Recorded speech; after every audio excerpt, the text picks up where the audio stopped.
Guys to Web3 मंत्र। तो कैसे हैं आप लोग? तो यार इस वीडियो में हम बात करने वाले हैं फंक्शंस मॉडिफायर्स की। ठीक है, तो पहले जान लेते हैं फंक्शन मॉडिफायर क्या होते हैं। ठीक है, तो यहाँ पे आप डेफिनेशन पढ़ लो। Function modifiers are used to modify the behavior of a function. ठीक है, तो for example to add a prerequisite to a function. ठीक है, तो बेसिकली प्री रिक्विजिट हम फंक्शन में डालने के लिए हम फंक्शन मॉडिफायर्स का यूज़ करते हैं। ठीक है, तो मैं आपको कोड करके भी दिखाता हूँ। अभी यहाँ पे एग्जांपल है, ये आप एग्जांपल यहाँ पे देखो। हमने एक कॉन्ट्रैक्ट लिखा है। मॉडिफायर को कैसे डिफाइन करते हैं? मॉडिफायर लिखते हैं, उसके आगे उसका नाम और कर्ली ब्रेसेस के अंदर लॉजिक लिखते हैं। ठीक है, तो एक काम करते हैं, ये तो आपने पढ़ लिया। अब चलते हैं हम रिमिक्स आईडी में। यहाँ मैं आपको इसको करके बताता हूँ। ठीक है, तो यहाँ पे सबसे पहले देखो मैंने क्या किया है। मैंने थोड़ा सा बेसिक सा जो है वो पहले से लिख के रखा है ताकि हमारा टाइम वेस्ट ना हो। ठीक है, तो मैंने एक ओनर नाम का जो है एड्रेस बनाया है वेरिएबल।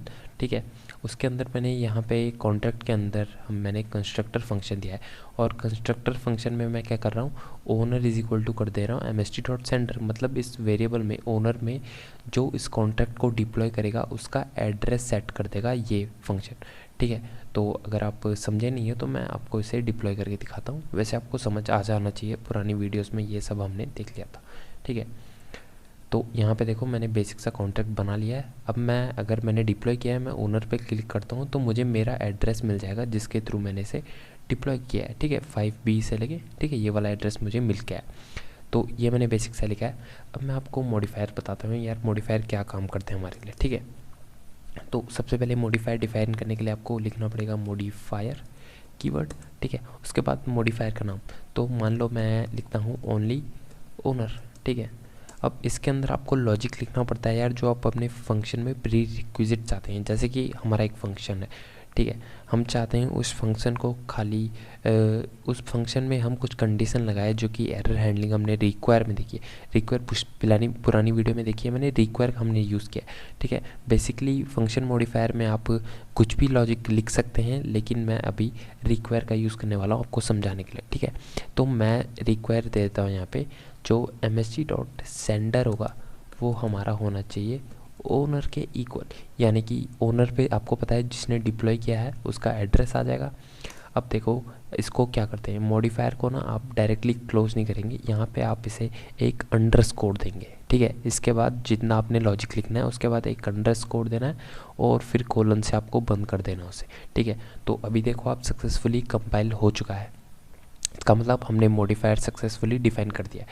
तो ये आप देख लो मॉडिफायर कैसे डिफाइन करते हैं, इसको आप लोग देख लो एक बार। ठीक है, इसके बाद क्या करता हूँ मैं यहाँ पे एक फंक्शन लिख लेता हूँ। ठीक है, तो फंक्शन मैं लिखूँगा, एक सेकेंड। तो यहाँ पे मैं फंक्शन लिख ले रहा हूँ। इसको मैं क्या करता हूँ, इसको मैं सेंड मनी दे देता हूँ। ठीक है, अब यार देखो ऐसे फंक्शन में आप चाहोगे कि जैसे अगर कोई फ़ंड ट्रांसफ़र हो रहे हो कि जो ओनर है कॉन्ट्रैक्ट का वही फ़ंड ट्रांसफ़र कर पाए। ठीक है, तो इसमें क्या करते हैं, बेसिकली फ़ंक्शन बनाना आपको आता है सॉलिडिटी में। ठीक है, आपको बस जो प्री रिक्विजिट हमने यहाँ पे दिया है फंक्शन के लिए कि जो इस फंक्शन का कॉलर होगा वो ओनर होना चाहिए। ठीक है, ये प्री रिक्विजिट हमने दी है मॉडिफायर पे। तो आपको सिंपली मॉडिफायर का नाम यहाँ पे लिख देना है। तो मैं यहाँ पे फंक्शन में ओनली ओनर लिख दूँगा। तो इससे हमारा क्या फ़ायदा हुआ यार, ये फ़ायदा हुआ, एक फ़ंक्शन तो हमने डिफाइन कर लिया। चलो एक फ़ंक्शन के लिए हम ये लॉजिक डायरेक्ट फंक्शन में लिख देते, लेकिन सोचो ना वहीं अगर 4, 5 या 10 फंक्शन आपके कॉन्ट्रैक्ट में हो तो आपको बार बार यार ये रिक्वायर वाला लॉजिक लिखना ना पड़े। इसीलिए हम खाली रिक्वायर वाला नहीं, कोई भी लॉजिक इसके अंदर हो सकता है सॉलिडिटी का। ठीक है, तो उसके लिए हम मॉडिफायर का यूज़ करते हैं ताकि आपको बार बार हर फंक्शन के लिए डिफाइन ना करने पड़े। इसलिए हम फंक्शन मॉडिफायर्स का यूज़ करते हैं सॉलिडिटी में। तो कितना सिंपल था, एक बार हमने डिफाइन किया उसके बाद डायरेक्टली हम फंक्शन के आगे उसका नाम दे देते हैं और ये प्री रिक्विजिट पहले ही चेक कर लेगा। ठीक है, तो फंक्शन मैंने क्या कर दिया है, यहाँ पे मैंने बना दिया है। तो अभी मैं फंक्शन के अंदर कुछ भी नहीं लिख रहा हूँ, कुछ भी लॉजिक नहीं लिख रहा हूँ एग्जीक्यूट करने के लिए।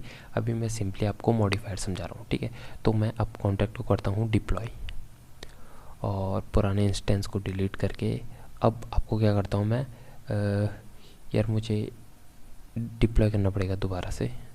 ठीक है, हाँ, तो अभी देखो अभी मुझे दोनों फंक्शन अपने मिल रहे हैं। फंक्शन एक तो वेरिएबल मिल रहा है ओनर जो कि होगा मेरा एड्रेस जिससे मैंने डिप्लॉय किया है कॉन्ट्रैक्ट को। ठीक है, और दूसरा सेंड मनी।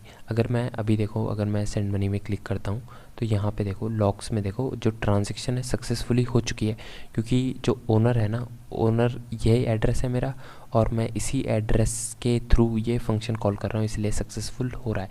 ठीक है, अगर मैं यहाँ से एड्रेस चेंज कर लेता हूँ तो यहाँ पे देखो मैं सेंड मनी में क्लिक करूँगा तो देखो मेरा एरर आ चुका है, मेरा फंक्शन कॉल नहीं हुआ है।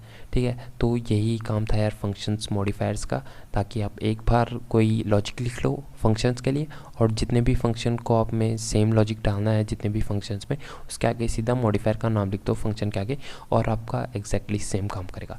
ठीक है, तो इतना ही यार इस वीडियो में। Thank you for watching this video guys.